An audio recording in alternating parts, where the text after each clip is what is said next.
So hello everyone, and welcome to our very special and festive webinar, a one-on-one talk with Drew Boyd, co-author of Inside the Box, a proven system of creativity for breakthrough results. Hello everyone. Before we begin, let's go through a few technical items. First of all, if you are seeing the screen, it is a good sign, and you should be hearing me right now very clearly. If for some reason you can't hear me well through your computer, I'd like to point out that there is also an option to listen by telephone. And as you can see on your dashboard, you can select use telephone and just follow the instructions. If you encounter any additional technical problems, please call the number that's on the screen, 9723-763-0601, or contact my colleague Sinai, and her email is on the screen. Please note that you are also muted, so we have a very large number of participants today and won't be able to conduct a live conversation. We will, however, be very happy to stay online at the end of the webinar for any questions or comments you may have. So with no further ado, let's begin. So hi, my name is Alon Harris. I'm an innovation facilitator and key accounts manager at Systematic Inventive Thinking, or SIT. SIT is a global innovation agency based in Tel Aviv, sunny Tel Aviv in Israel. And since 1996, our team of innovation experts have assisted industry-leading companies in more than 65 countries to achieve their business goals through the method which is at the heart of this great book. And speaking of the book, it's my pleasure to introduce you to Drew Boyd. Good morning, Drew. Hi, Alon. How are you? I'm just fine. Drew, you'll be very, very happy to know that we have today with us in this webinar people from more than 20 countries. Isn't that exciting? That's great. That's great. I'm calling in from not quite as sunny Cincinnati, Ohio, but it's a real pleasure to be here with you. Excellent, excellent. So as you can see, ladies and gentlemen, on the slide here, Drew has a very impressive track record. 17 years at Johnson & Johnson, founding the Marketing Mastery Program, and Drew is currently an assistant professor at the University of Cincinnati.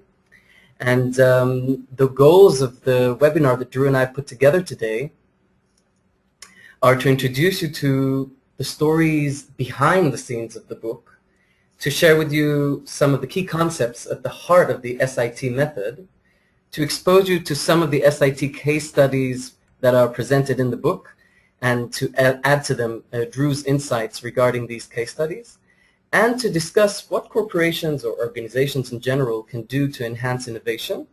And at the last point of our webinar, we will be devoting some time to addressing some of the questions that you sent to us that you wish Drew to address. So let's now step behind the scenes of the book and have a deeper look at the process of writing the book. Drew, can you tell us a bit about your first encounter with the other co-author, Jacob Goldenberg, and how the idea of even writing the book started out? Yeah, I'd be happy to. It's a story that I like to tell a lot because it's one of these stories where the two of us had gotten to know each other pretty well. Jacob was inviting me to be a speaker in his innovation class at Columbia University, and I was practicing the method quite a bit at that time and getting to learn more about his research and the science behind the method. And we were both thinking about our own books about SIT. Jacob was going to write it more from a sort of a scientific point of view. I had more in mind of a case study point of view. So I'm sitting in his office one day, drinking a cup of coffee. He's great at making cappuccinos. and so he said, he looked at me and he popped the question. He said, hey, why don't we write this book together? And without even hesitating, I said, sure, without realizing that I was basically mortgaging the next 3 years of my life to this guy for writing this book. And but it was one of those things, you know, your gut just tells you it's right to do. I really had no clue of the amount of work, and you know, it was really a 3-year effort to just a year to write the proposal for the book, because it's important that we really had to clarify what the heck we were trying to do, and that's where I see on the screen here you point out our nickname names. The street rat, which I'm known as, and Jacob the lab rat, that I have to give credit. That was his idea. We were sitting there, and but his initial interpretation went something like this. He goes, you know, Drew, when you think about it, I'm more the scientist. I'm more like the lab mouse, and you're like more like the street mouse. And I said, no, that won't work. I said, we can't be mice. That's not tough enough. We have to really toughen this up. We have to be rats. And so we renamed it, and Jacob is the lab rat, and I'm the street rat. But on a serious note, it does reflect the perspective that we tried to put into this book. Jacob truly is a scientist. He conducts controlled laboratory scientific experiments around creativity and many other things. And I'm a practitioner. I'm a 30-year practitioner. I'm the guy in the trenches. You know, it's been in the bowels of corporations, and I've seen creativity methods, many creativity methods and innovation practices, and that's what the book is. It's a reflection of those two views. And when reading the book, how do these two points of views, how are they presented, the scientific and the streetwise? How would the reader get exposed to these two unique points of view? So it's a great question. You know, what we had to find right away was that, or discovered, is that we had a problem. I mean, we had a guy like me who is used to more of a corporate style of writing, which, to be honest with you, is brief, bland, and boring. You know, we get right to the point. And Jacob, the three B's. The three B's of corporate writing, yeah. And Jacob is a fabulous writer. I mean, much more colorful and just such a great command of writing. But we had to find a common voice. We had to work hard to share situations that were personal to me. So in the book, we'll call it out. We'll say, this is Drew's story, the story of my first experience with GE, for example. And then there are stories that are called out as Jacob's stories. So we have this balance of personal situations, and then a lot of the material is it's co-written. In the book, when we wrote the book, we assigned what we called chapter captains, right? Jacob was chapter captain of, say, chapter 6, for example. But that doesn't mean he wrote it. It means he would start the initial draft. Right. I would write parts of it. He would write parts of it. But ultimately, he was sort of responsible for getting it ready and in shape and edited, and through the whole torturous process that you go through to write a book. Oh, excellent. So I think one of the most interesting things about the book is its title. And let's talk about this notion of thinking inside the box as opposed to the typical phrase that is everyone uses, outside the box. I've chosen a quote from the first chapter of your book, and there you say that the traditional view of creativity is that it is unstructured and doesn't follow rules or patterns, that you need to think outside the box to be truly original and innovative. We believe just the opposite. So what do you mean by the opposite? So the title, once again, it was, I have to give credit to Jacob for this. He is the one that said, why don't we'll call it inside the box. And what authors do a lot of times when they start a book project is they give a preliminary title, sort of a holding place for a title that oftentimes is changed by the publisher or changed by the authors as they get more into what they're actually writing about. And so we picked Inside the Box more as a parody of the famous, outside the box, think outside the box, which, by the way, is a flawed idea. It was based on flawed research from the 1970s that it was proven that just telling people to think outside the box didn't give them the structure. It basically sends people on a wild cognitive goose chase when you just tell them, think outside the box, think outside the box. But as we started to write the book, this title, Inside the Box, began to stick because we really saw it closely aligned with this whole idea about the constrained, what we call the closed world, which we'll talk about in a minute. And it became sort of our mantra. And we realized that there were other books out there and other uses of Inside the Box. I mean, it's now also becoming fairly common. It's used in some management books. It's used by at least one exercise company I know of called CrossFit, Inside the Box. There's a rock band named Inside the Box. There's a cafe named Inside the Box. The whole packaging and corrugated box industry uses inside the box Hmm. all the time. But we felt like it was important that we stick with inside the box as a creativity concept, and it stuck. It stuck throughout the entire editing process, and we're happy with it. And, you know, sometimes when I speak with people at different workshops that I facilitate, they say that they ask a simple question. They say, "But if I'm working inside the box, am I not likely to come up with less creative ideas?" What's your thoughts about that? No, but you can see how people would think that. Mm-hmm. What people have been conditioned to believe is that Mm-hmm. the great ideas are wild and far away, and the unconstrained parameters that usually you find through brainstorming, right? The idea Right.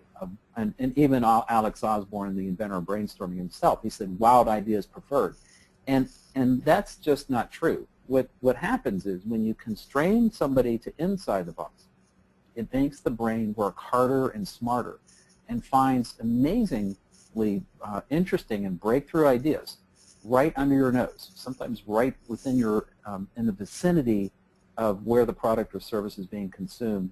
And this is what gets me so excited about it, is that you really don't have to hope for hope, that you get lucky and find this great idea far away from where you are, that in fact you can have these truly amazing ideas very, very close in this more constrained, inside-the-box thinking approach. Now, earlier on when I presented your bio, we saw that you've had extensive experience in the industry for many, many years, and obviously SIT is not the only method in the market. You've probably been exposed to other methods, including brainstorming. What gives you, in your view, the objectivity to compare SIT with other methods?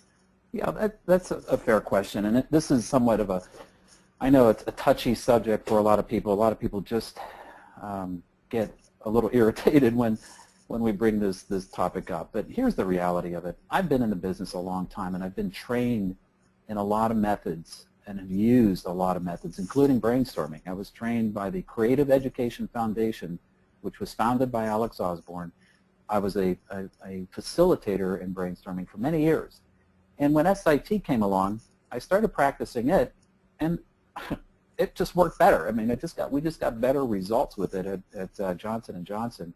So I started to go back and try to understand. I started to go back and read what I call the classic. Mm-hmm.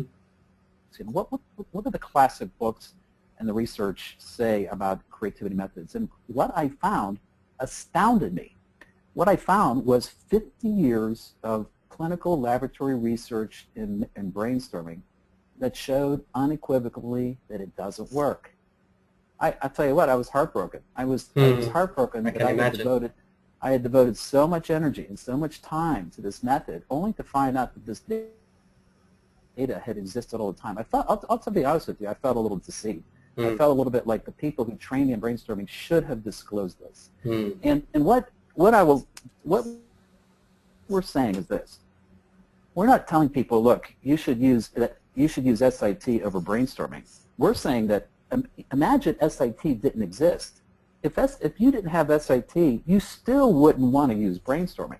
That what the data shows is that brainstorming actually prohibits some of your best ideas from emerging. I know it's counterintuitive, but I encourage people to go back and read the data and decide for themselves what is the efficacy of the methods, including SIT, that they're using. And organizations, if they want to be more innovative, one immediate thing they could do is stop using a flawed tool like brainstorming. Now, you've got a lot of experience working with companies from different industries and working in the academy and meeting students and introducing them to this disciplined, structured, and orderly approach to creative thinking. How easy is it, from your experience, for people to make the transition from the brainstorming mindset to this inside-the-box mindset? Well, the good news is that the method, SIT, the method, like a lot of creativity methods, it's accessible. People of all ages and all skill levels can learn this method. I think it's fair to also point out is that I've had people that will come to me and say, Drew, look, we've made changes to brainstorm. We've improved it. And I'll say to them, like, what? What have you done? And they'll say, well, we put constraints around it now. Well, look, the minute you put constraints around brainstorming, it's no longer brainstorming, right? By definition, brainstorming is meant to be unconstrained. So when you put constraints around it, you're no longer brainstorming. And then I'll say, okay, when you put constraints around it, what are you doing, within those constraints? And then they say, well, we structure how people think. We take them down a pathway. Oh, you mean like a pattern? And what I'm finding is that there are people out there that are repackaging brainstorming, ultimately converging on SIT. So what the good news is that people are getting used to this idea of a regulated method, a calibrated, regulated method, a way to channel your ideation process. And so the leap to use SIT, which is, it's one method. There are other methods out there, and people are encouraged, to do the research, experiment, find out what combination of things are going to work for them, both in the design world as well as in the innovation and creativity world. And I think what's the good news is that people can learn SIT from any skill level. That's a really big, powerful idea. And I've had many situations, Alon, where people will come up to me and say something like this. They'll say, I've been told my entire life that I'm not creative. I've heard it from my teachers. I've heard it from my friends. I've heard it from my bosses. I've even heard it from my parents. And they come to me and say, once I've learned SIT, I realize now that I can use a method that will structure my creative output and, yes, make me more creative than I am today, make me creative. So I like that. That really gives me a good feeling that people are getting value out of it. Excellent. Now, building on our discussion around constraints, let's talk about the principle of closed world, which you devote a lot of time at the beginning of the book to introduce. And here's an interesting quote I found. It sounds counterintuitive, but excessive freedom of thought leads to idea anarchy and a poor level of inventiveness. When we place enough constraints around resources, we can prevent ideation anarchy and focus productive thinking into that limited space where the creative solutions are frequently hiding. So could you tell us a bit about this notion of closed world and what it actually means? Absolutely. It's one of the key principles of the SIT method. SIT is the core of it, as you pointed out. The core, sort of the engine inside of these 5 techniques, which we'll talk about later, and a set of principles. And then around that, the SIT concept is also the support structures. It's the way organizations embed methodologies and change their organization to be sustainable in the way they invent and create pipeline, et cetera. So one of the key principles comes from another colleague of ours, Dr. Roni Horowitz. And Roni's PhD research was very interesting. He studied highly innovative products, but a special kind of innovative product. You know how every so often, Alon, you go to a hardware store or on TV, you see a new product, and it makes you have that reaction where you sort of slap your forehead and say, gee, why didn't I think of that? Yes. And Roni studied those. He wanted to know what was it about those that made them have sort of this special quality that, gee, why didn't I think of that reaction? And what he found is that these all have this common element of leveraging something immediately in the vicinity of where the product or service is being consumed. And as a general principle, what we find is that in any particular problem, there's an array of solutions. Some of the solutions are what we call far away or somewhat removed from where the problem is occurring. And they tend not to be very creative solutions. But as you march in, the closer you get in proximity to where the problem or service is being consumed, and you find a solution very close to it, that tends to be the most creative solution. And we demonstrate this to people in workshops and in our training who first are not in belief of this, but as they see this experience and they start to think about solutions, highly creative solutions, and examine them, which we train people to build their SIT sense by looking and deconstructing and understanding innovative products to see what qualities and properties they have. And they'll start to see that, in fact, the closed world is a highly unique idea. It's at the, again, at the heart of what the SIT method is about and why we devote chapter 1 of the book to it, so that people really get it and believe in it before they start to learn the 5 techniques. Mm-hmm.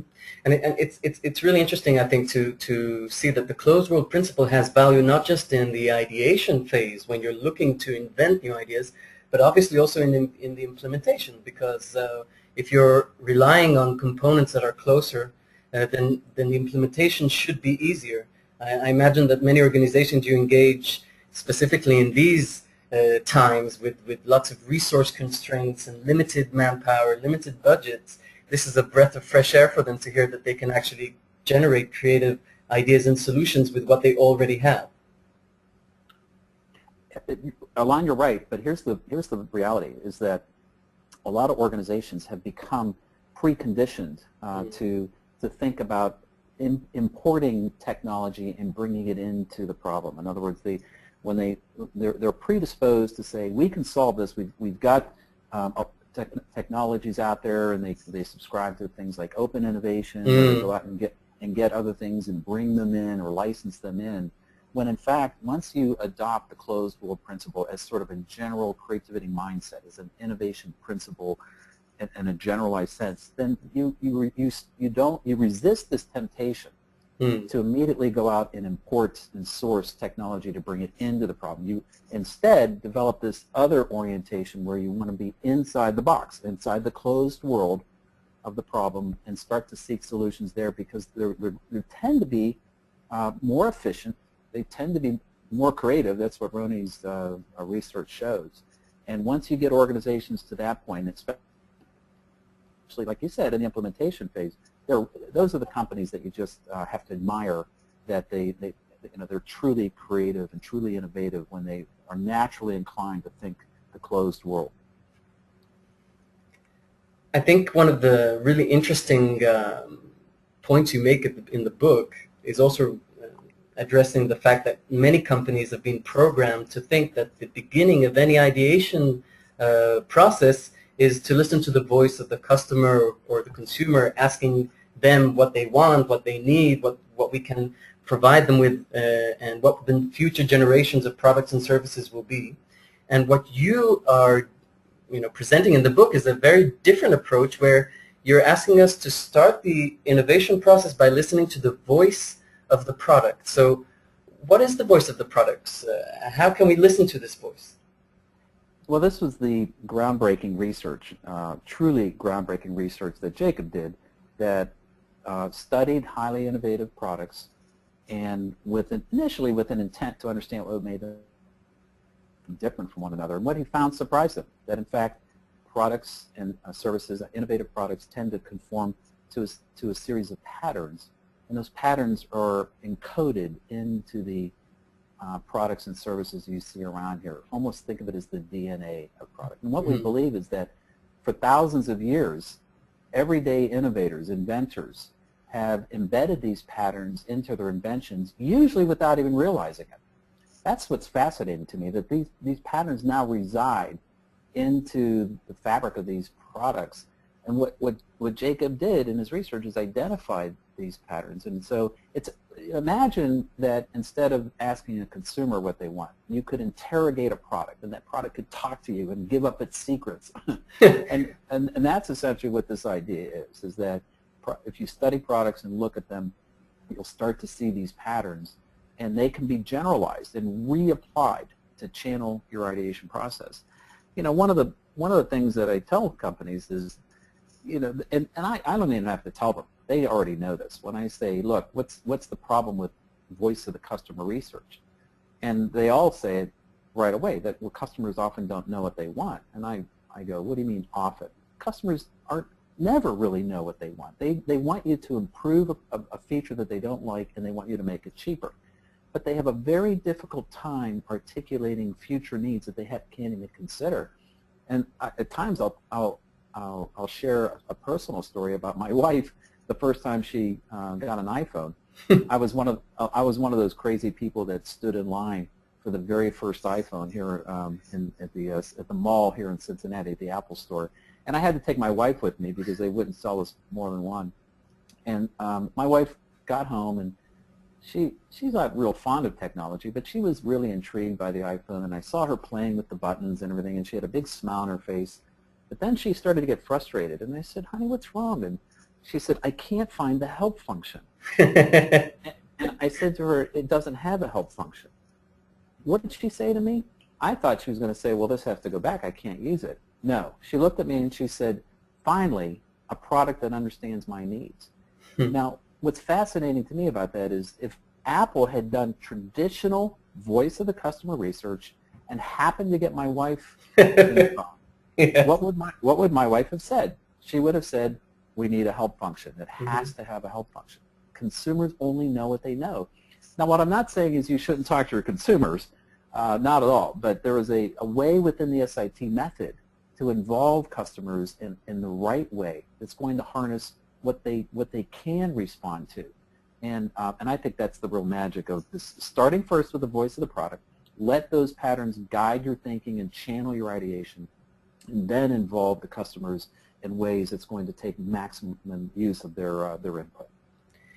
And just to be clear for whoever's listening, we're not discussing just physical products. It can be any of the things that are on the screen, or even others like business models and other entities that we're focused on, right? Yeah, the book does tries to address this. I think does a nice job of showing people it's not just physical products. It is services, processes, strategies, as you articulate here, and technology. We've used the method on on concepts that are literally just on the back of an envelope, haven't even been prototyped. Imagine being able to innovate on top of an innovative concept that was just conceived, all the way through to mature products that have been in the markets for maybe even hundreds of years, and that's the robustness. And I think any innovation method that the listeners consider, SIT or otherwise, they need. This is one of the important acid tests that they should put it to. What's the breadth of the shoulders of this method? Can it address other things? Just so you know what kind of tool you're using. And I'm not saying you should only use tools that have broad shoulders. Maybe there's a specific tool like ethnography with a specific goal that it has to have. But the users of these tools just ought to know what's their bandwidth. How much can they work? How broad and how deep can they go? Now, we've been mentioning the research that the SIT methodology is based on, and we discussed this notion that novel ideas and products and services and processes have these commonalities. So tell us a bit about these 5 techniques and their relation to this research.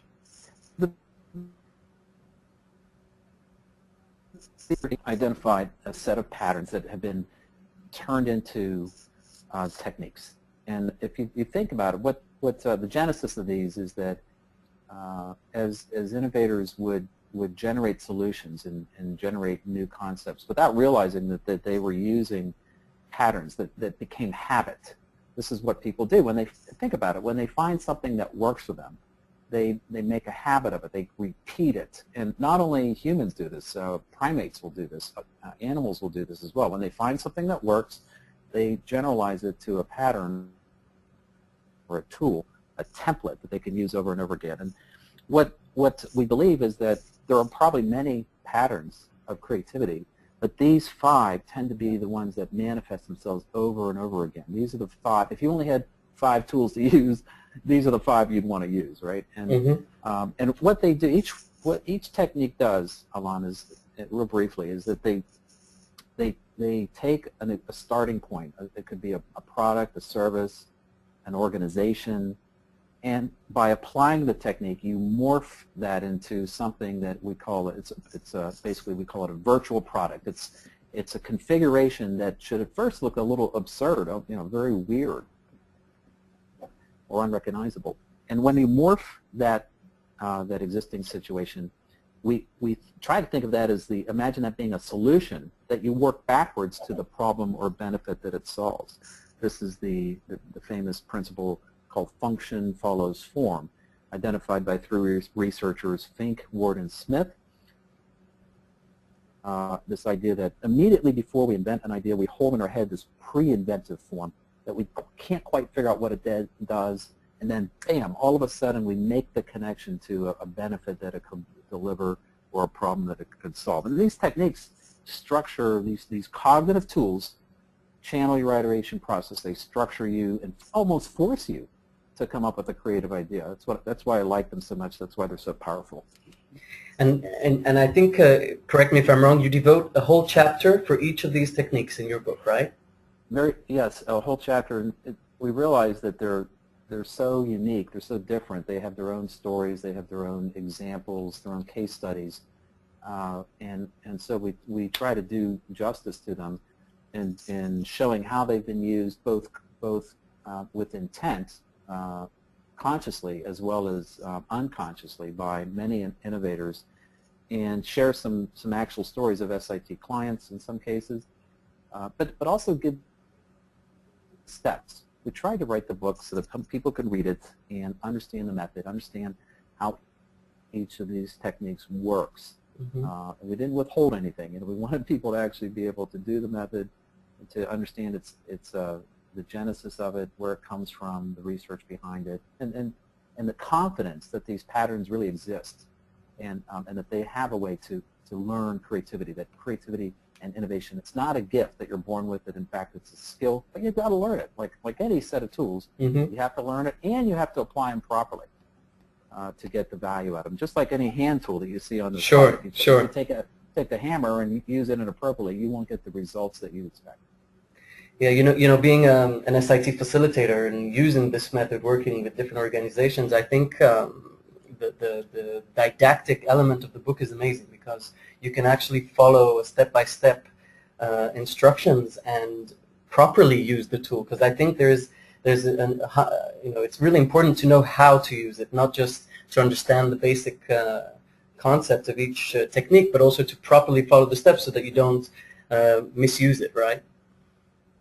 Absolutely, and this is where some organizations, when they think about the value of an external trainer, an external facilitator, it's good when they already know the patterns, already know the techniques, and sometimes just need the external objective stimulus to organize their innovation efforts. And this is what we found at J&J and what other companies find as a good success model.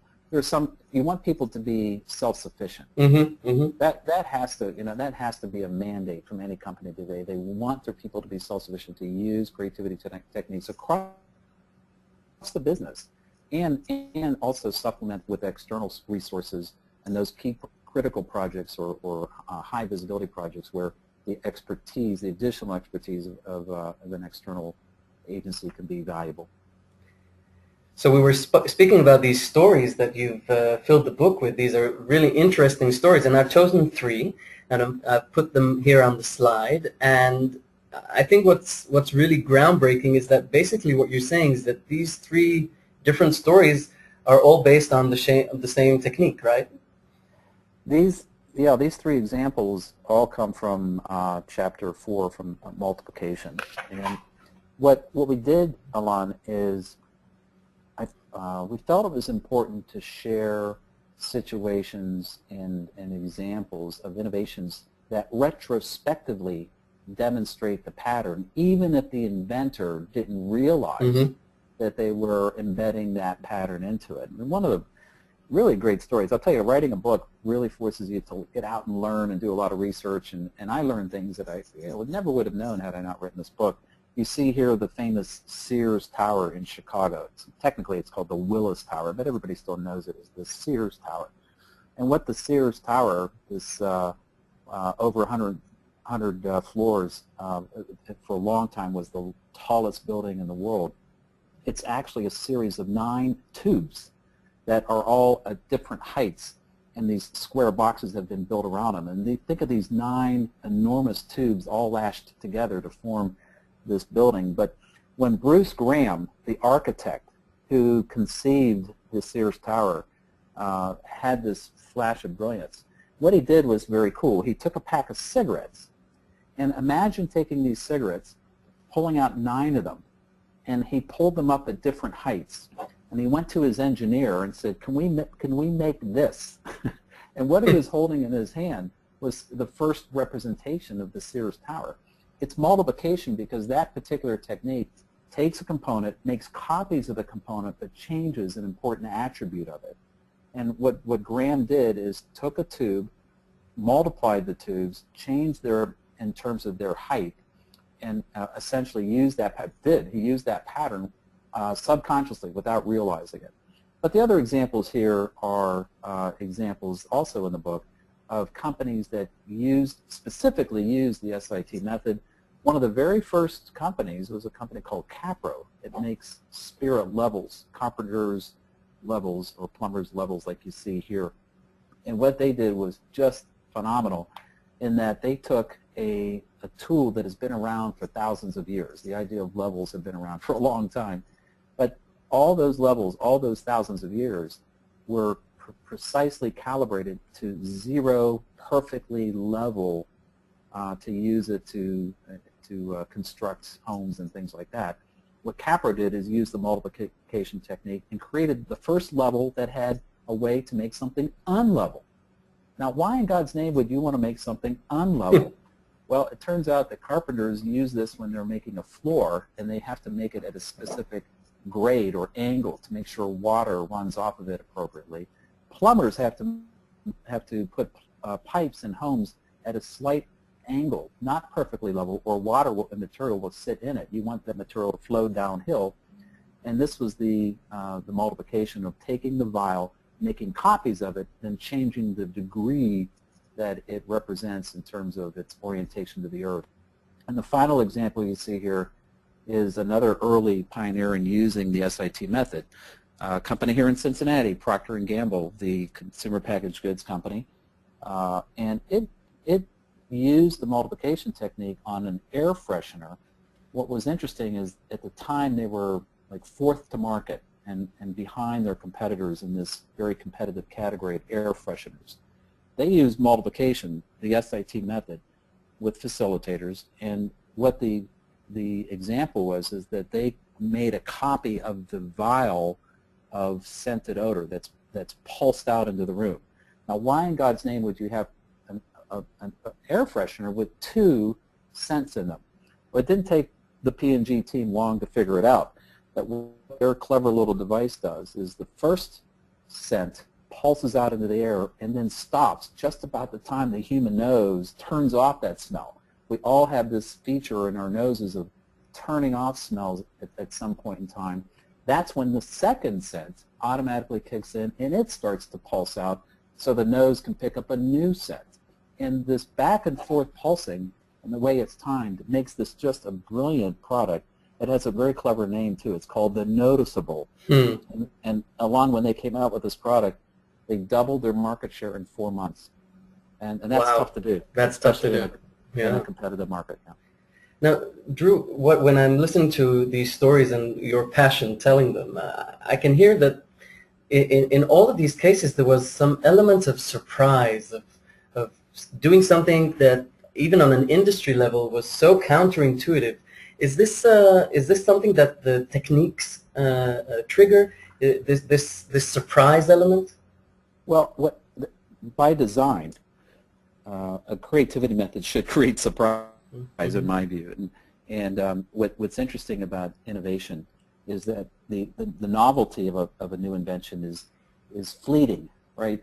That take the iPhone. You know, everybody looks at their smartphones now and they think, well, of course, it's like we've had these for hundreds of years. Well, it's really only the last 3 or 4 years. You know, we've had these smartphones, and what people have to realize is that you want an innovation method that is full of surprises, right? That it's going to do this. It's going to force you to create combinations of things you are not likely to do on your own.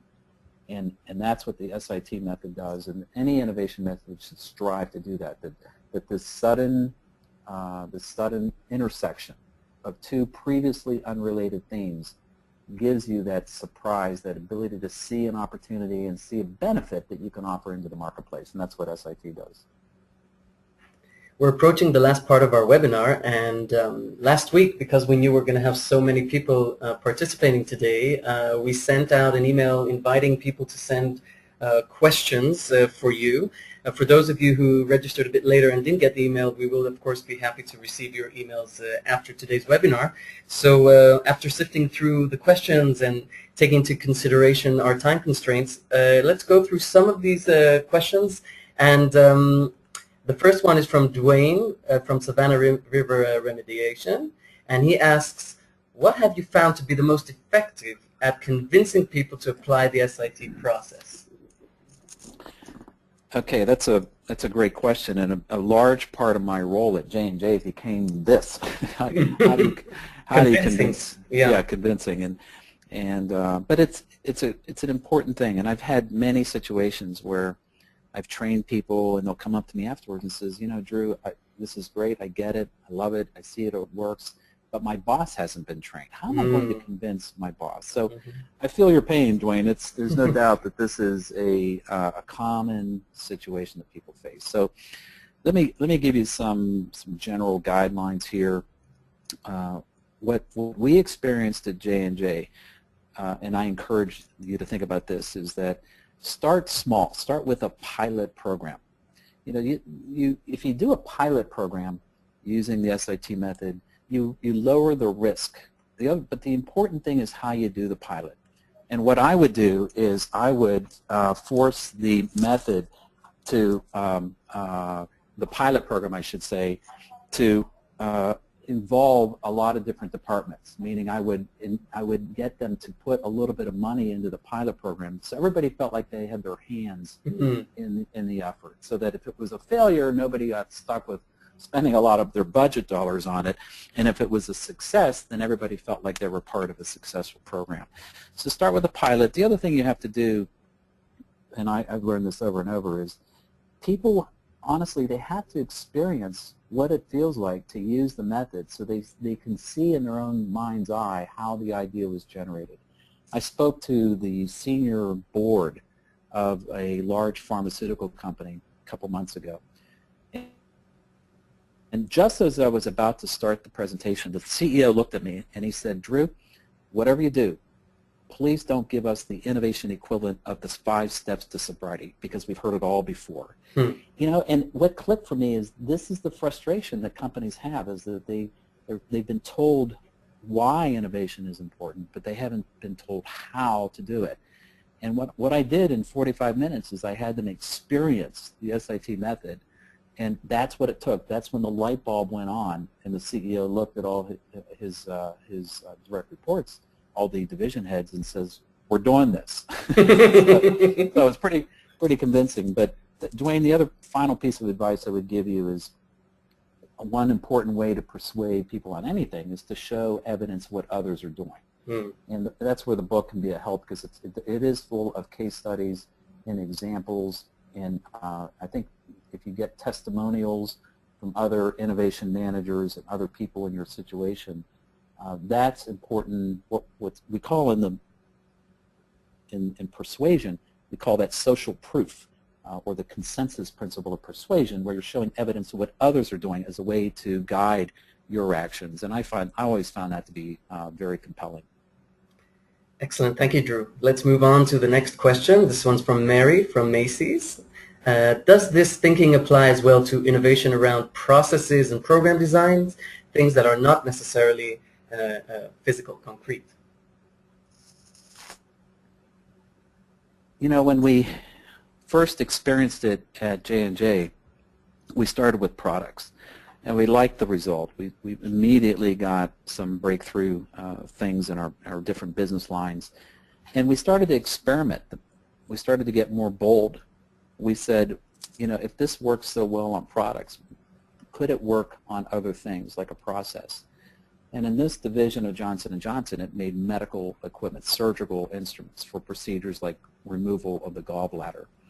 And what we did is we said this: instead of innovating the product, what if we innovate the way the product is used? Imagine you were in the toy business, for example. You could use the method on toys. Certainly that would generate new toy concepts for you. But imagine instead if you applied the method on not toys, but on children's play and how they interact with each other, their process of playing. Using SIT on that would generate creative ways of play that then you could go back and build the instruments, the toys that deliver that play experience. And that's exactly what we did at J&J. We used it on the hernia repair procedure. Then we started to get more bold and apply it to regulatory processes and strategic issues. Basically anything that can be broken into components. We applied it to training. I've seen it used on recruiting methods and employee staffing methods and HR processes, and certainly manufacturing processes. There are a number of companies in the food industry that use this for process innovation in their manufacturing facilities, where they need to be more efficient and more creative how they use the equipment and how they generate new value for their customers. So yeah, that's what I like about it. I'm a big fan, as you can imagine, because I've experienced the method for 11 years now, right. So much so that I've written the book. But I've just seen it have such a wide usage, broad and deep. Certainly not just the tangible things like product. Great. We're moving to our last two questions. This one is from Stephen from JDC. Could you please refer to the SIT approach to problem solving and provide an example? The way SIT can be used certainly is idea generation for new product and service process concepts. But occasionally companies will have a specific thing that they're trying to solve. And I've always wondered about this too. I could think of two examples, one from J&J, where one of the development teams that made a surgical instrument that had electricity running through the part that touches the tissue. Sometimes the way to stop bleeding is to run an electrical current. It's called cauterization. But they were having trouble specifically getting this device to work properly in the way the electricity was applied out of one part of it and then back into it to complete the electrical circuit. And it had a lot to do with the fact that in the human body it's very wet in there. And when you apply electricity in a wet field, you have problems with that. So the team used SIT, this was quite a few years ago, and they were able to solve that technical problem, but they were very laser focused on what they had to solve, and the method basically gave them the insights that they needed. It helped focus inside the box, look for those solutions that were right under their noses as a way to solve it. The other example is more recent. One of the companies I spoke to a couple years ago is a leader in the manufacture of steel tubing, high quality steel tubing that would be used in terrifically difficult environments like deep oil well drilling in the North Sea, for example, or in the Gulf of Mexico. And one of the problems, if you remember the Gulf oil spill and the trouble that the team had in capping the leak at the bottom of the ocean, the Gulf of Mexico, and these famous images, would come into our TV screen of this oil just spilling out of this oil well that couldn't be capped. And the problem was that the company that makes the steel pipes couldn't figure out a way how to transmit data down the entire pipe, because every pipe that got welded to the next pipe down deep into the well, they would lose a little bit of this ability to transfer information back and forth from the leak site all the way back up to the surface. And so I can't give the details of how they did it, but what they did apply was the SIT method to come up with a solution that would allow them now to build oil wells and pipe after pipe, but do it in a way that maintained the integrity of their ability to transmit data back and forth from the surface all the way down to the bottom of the well. It's pretty amazing. And here's our last question. In his book, The Act of Creation, Arthur Koestler defines creativity as the act of integrating two or more existing entities into a single one, thus creating a new value. This sounds rather different from the SIT principles. Is Koestler's idea conflicting with SIT? It's It's a great question, and the person that submitted this, Akos from Romania, good for you that you are reading Arthur Koestler. You know, I mentioned earlier that as I learned SAT, it motivated me to go back and read the classics. I wanted to read the classic books in the literature dating back to Osborne and even before Osborne in the 40s and 50s. And I came across this book by Arthur Koestler. It's out of print. It's from 1963, but it's absolutely a must-read for any serious student of creativity. What Koestler believes is that the creative act is the sudden collision of two previously unrelated things. Bisociation is what he called it. And by the way, he also describes the process of humor and laughter as also a process of two previously unrelated things suddenly colliding to create that humorous insight that makes you start to laugh. And essentially, humor and innovation are the identical process, this collision.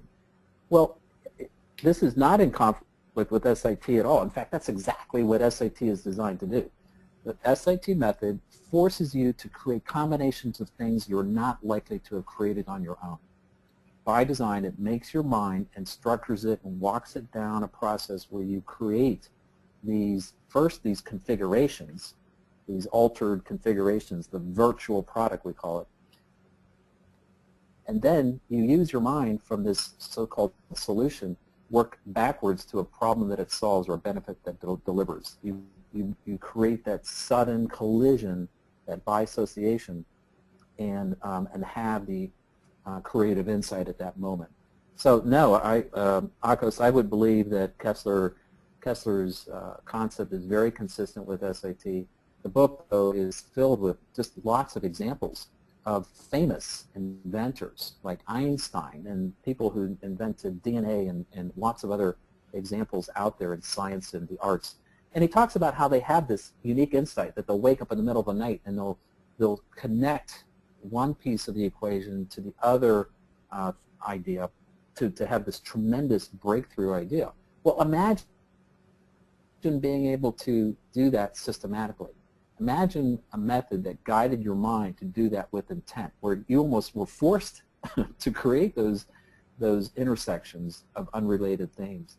That ultimately, that's I think why I like SAT so much, that it does the work for you if it's properly applied. Well, Drew, I would love to listen to many more of your excellent stories, but we have to summarize today. We have about a few more minutes to summarize today's webinar, and I really recommend anyone who's really interested in getting exposed to other wonderful stories to read this excellent book. We hope that from today's webinar, you are now taking away with you this notion about the difference between thinking outside and inside the box, this different approach to listening to the voice of the product, this idea that innovation or creativity is it's a skill. It's something you can teach and train your employees. It not necessarily has to be this eureka moment that is haphazard and based on luck. We've spoken a lot about the scientific basis of this methodology and about firms and organizations worldwide from multiple industries who've used it successfully on products, on services, business models, and other challenges. Just before we summarize and say goodbye, Drew, can you please tell us what will a person gain from reading the book on a personal level? Perhaps what will an organization gain from having its people read the book on an organizational level? Well, I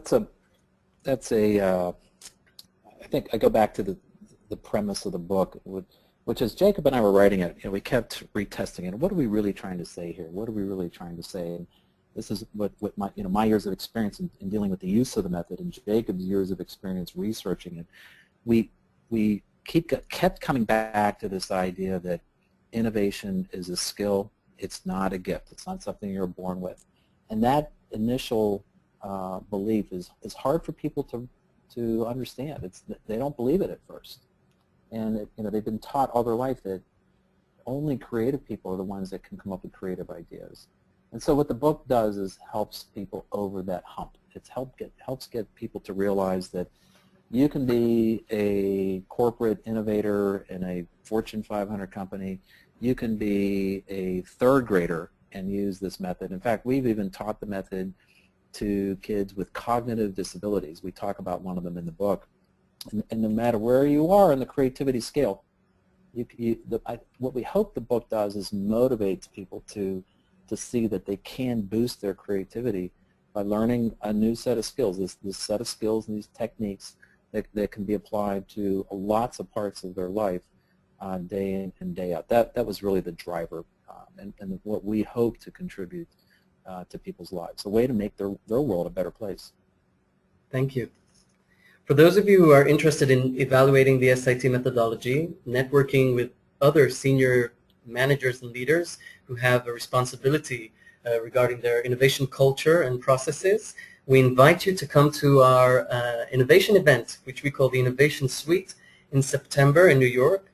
It's a 3-day event, and you will have the opportunity to meet Drew there face-to-face and discuss over a cup of coffee your questions, comments, and insights regarding innovation in general and systematic inventive thinking specifically. And we will be happy to provide you with any information regarding this event. If you can and are interested in coming, we'd be delighted to talk with you. For more information regarding the book, we have here the website, InsideTheBoxInnovation.com. There's a LinkedIn and Facebook group as well. And we'll be staying online currently to answer any more questions or comments. The best and most effective way would be if you could please send your questions and comments to my email, and this way Drew and I will be able to correspond with you effectively. Drew, it's been an absolute fantastic hour, and I'm really upset that it's over. And thank you so much for taking the time to talking with me today and introducing your book. And I really hope that Thank you very much, I hope you enjoyed it as well. And that's it. Thank you, everyone, and farewell, and hope to see you in the future. Goodbye for now.